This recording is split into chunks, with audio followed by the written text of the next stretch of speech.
Assalamualaikum warahmatullahi wabarakatuh. Selamat pagi anak-anak ustazah yang ustazah sayangi, ustazah cintai, dan ustazah banggakan.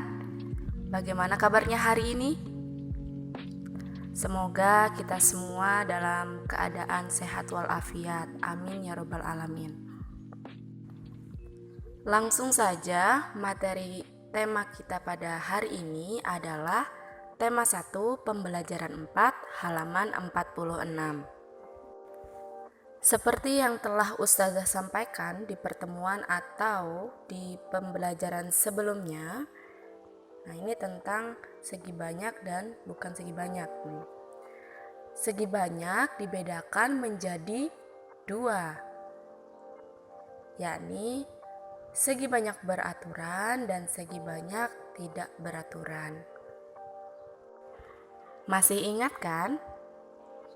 Pasti masih ingat. Untuk lebih mengingat materi pembelajaran segi banyak beraturan dan segi banyak tidak beraturan, marilah kita buka buku tema 1 pembelajaran 4 halaman 47. Di sana ada perintah, kita akan bereksplorasi untuk menemukan perbedaannya. Nomor 1, amati kedua bangun berikut. Di sana ada gambar A dan gambar B. Ada 2 bangun ya, ada 2 bangun datar. Nah, bangun A itu namanya bangun apa sih? Bangun B juga namanya bangun apa? Ini sama-sama segitiga, tapi ternyata nama segitiga A dan segitiga B ini berbeda. Nah, sebagai pengetahuan, segitiga itu banyak macamnya. Ada segitiga sama kaki, ada segitiga lancip, segitiga siku-siku, segitiga sembarang, segitiga tumpul, dan segitiga sama sisi.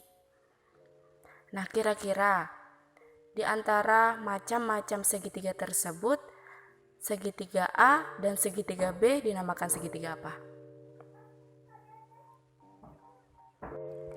Ya, benar. Nah, segitiga A dinamakan dengan segitiga sama sisi. Dan segitiga B dinamakan dengan segitiga tumpul. Mengapa tumpul? Karena sudutnya melebihi 90 derajat. Oke, kita lanjutkan ke halaman selanjutnya, yakni halaman 48. Di sana ada nomor 4, tuliskan hasil percobaanmu pada tabel berikut. Nah, kita diminta untuk mengisi tabel. Pada bangun A, pertanyaan pertamanya adalah, apakah nama bangun tersebut? Nih, bangun A itu tadi namanya apa?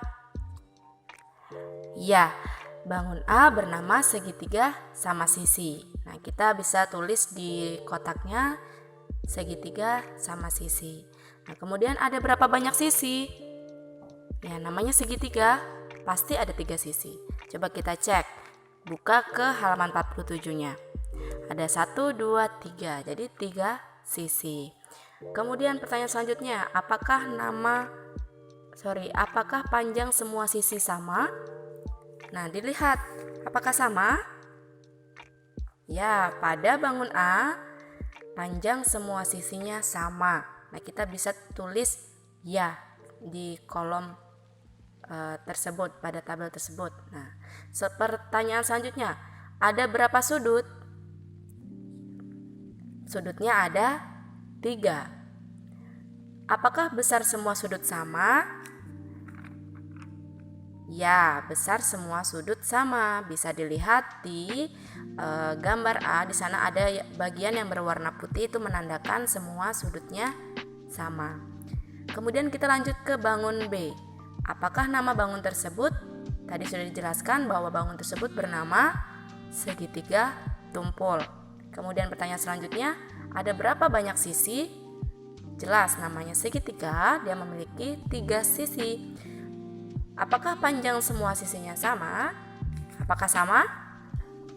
tidak sama, ada yang panjang, ada yang lebih kecil, ada yang paling kecil. Ada yang lebih pendek dan ada yang paling pendek. Jadi panjang semua sisi segitiga pada bangun B tidak sama. Ada berapa sudut? Ada 3 sudut. Dan pertanyaan terakhir, apakah besar semua sudut sama? Tidak sama. Ya, melalui hasil percobaan pada bangun A dan B, maka kita dapat menarik kesimpulannya.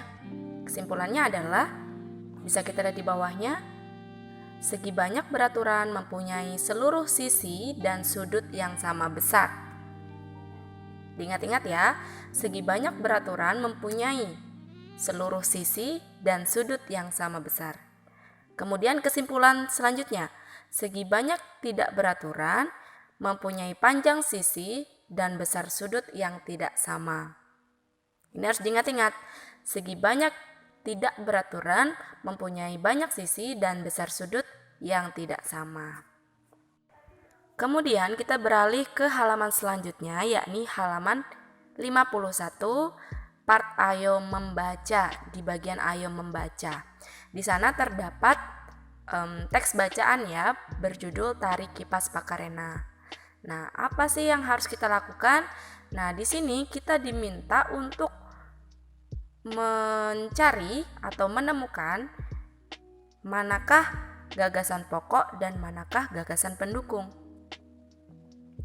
Sudah Ustazah sampaikan di pertemuan sebelumnya atau di pembelajaran sebelumnya mengenai gagasan pokok dan gagasan pendukung. Nah, Ustazah ulangi lagi ya terkait pengertian dari kedua gagasan tersebut. Untuk gagasan pokok, pengertiannya adalah ide utama dalam suatu bacaan atau inti dalam pokok paragraf. Jadi intinya dalam pokok paragraf, dalam satu paragraf itu dinamakan gagasan pokok. Kemudian gagasan pendukung adalah uraian atau informasi tambahan yang berfungsi untuk menjelaskan gagasan pokok. Jadi uraian-uraian atau kalimat-kalimat selanjutnya setelah gagasan pokok atau sebelum gagasan pokok itu yang menjelaskan tentang gagasan pokok, yang menerangkan gagasan pokok, seperti itu. Nah, kemudian apa saja sih ciri-ciri gagasan pokok? Nah, gagasan pokok memiliki 3 ciri-ciri utama. Yang pertama, gagasan pokok dibentuk tanpa adanya kata sambung. Ciri-ciri yang kedua, gagasan pokok merupakan kalimat yang utuh yang dapat berdiri sendiri. Kemudian ciri yang ketiga, gagasan pokok memiliki kalimat yang jelas tanpa dihubungkan dengan kalimat yang lain. Oke, langsung saja kita baca teks bacaannya dan kita tentukan yang manakah gagasan pokok dan gagasan pendukungnya. Tari Kipas Pakarena. Paragraf pertama. Tari Kipas Pakarena merupakan kesenian tari yang berasal dari Goa, Sulawesi Selatan. Tarian ini sudah menjadi tradisi di kalangan masyarakat Goa yang merupakan bekas kerajaan Goa. Nah, di paragraf pertama ini, yang manakah gagasan pokok dan yang manakah gagasan pendukung? Ya, ini sangat mudah ya. Gagasan pokoknya adalah Tari Kipas Pakarena merupakan kesenian tari yang berasal dari Goa, Sulawesi Selatan. Itu gagasan pokoknya. Kemudian gagasan pendukungnya, yang mana? Gagasan pendukungnya adalah tarian ini sudah menjadi tradisi di kalangan masyarakat Goa. Boleh sampai di situ, boleh sampai di titik, sampai akhir, di kalimat terakhir. Oke, kita lanjutkan ke paragraf kedua. Kisahnya berawal dari perpisahan antara penghuni Boting Langi atau Negeri Kayangan dan penghuni Lino atau bumi pada zaman dahulu. Konon, sebelum berpisah, penghuni Botinglangi sempat mengajarkan kepada penghuni Lino cara menjalani hidup, seperti bercocok tanam, beternak, dan berburu. Nah, di paragraf 2 ini, yang manakah gagasan pokok dan gagasan pendukungnya? Ya, gagasan pokok di paragraf kedua adalah kisahnya berawal dari perpisahan antara penghuni Botinglangi atau Negeri Kayangan dan penghuni Lino atau bumi. Itu adalah gagasan pokoknya. Kemudian yang mana gagasan pendukungnya?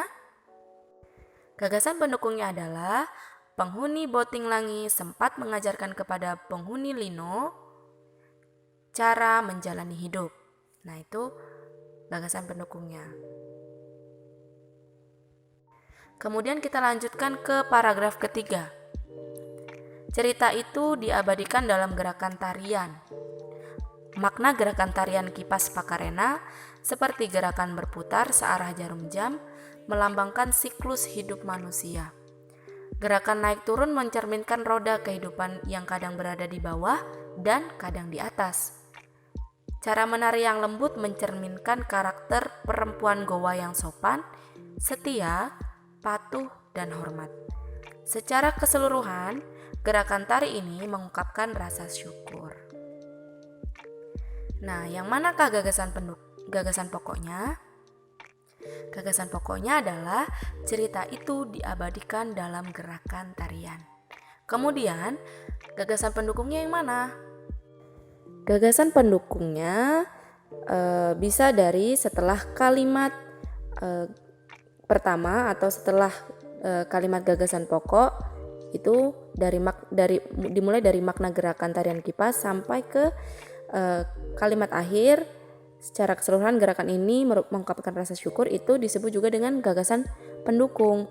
Atau bisa juga kita hanya tulis satu gagasan pendukung. Contohnya, cara menari yang lembut mencerminkan karakter perempuan Goa yang sopan, setia, patuh, dan hormat. Itu contoh jawaban dari gagasan pendukung. Oke, beralih dari gagasan pokok dan gagasan pendukung, marilah kita melanjutkan ke halaman selanjutnya, yakni halaman 55. Di sana ada part ayo mengamati. Nah, sebelum Ustazah lanjutkan, Ustazah ingin bertanya, apakah yang dimaksud dengan persatuan dan kesatuan? Ada yang tahu? Ustazah ulangi, apakah yang dimaksud dengan persatuan dan kesatuan? Oke, Ustazah beri contoh dengan sebuah sapu lidi dan sebatang lidi. Ustazah beri contoh tentang sapu lidi dan sebatang lidi. Coba kita perhatikan sebatang lidinya. Apakah sebatang lidi bisa kita gunakan untuk menyapu? Apakah bisa? Jawabannya adalah tidak bisa. Jangankan untuk menyapu, sebatang lidi sangatlah rapuh dan mudah patah. Nah, kemudian bandingkan dengan sebuah sapu lidi, sebuah sapu atau kumpulan dari banyak lidi. Maka sapu lidi tersebut atau sapu tersebut cenderung dan lebih bisa serta lebih cepat digunakan untuk menyapu atau membersihkan sampah di halaman. Contoh dari sapu tersebut dan sebatang lidi dapat kita tarik kesimpulan. Nah, kesimpulannya adalah yang pertama, dengan bersatu kita dapat membuat sebuah keluarga atau masyarakat menjadi kuat. Saya ulangi, kesimpulan yang pertama adalah dengan bersatu kita dapat membuat sebuah keluarga atau masyarakat menjadi kuat. karena kita bersatu. Kemudian kesimpulan kedua, bersatu dan bekerja sama dapat memudahkan dan mempercepat pekerjaan. Bersatu dan bekerja sama dapat memudahkan dan mempercepat pekerjaan. Demikian tadi penjelasan dari Ustazah, semoga dapat dipahami dan dapat bermanfaat untuk kita semua. Ustazah akhiri, syukron, assalamualaikum warahmatullahi wabarakatuh.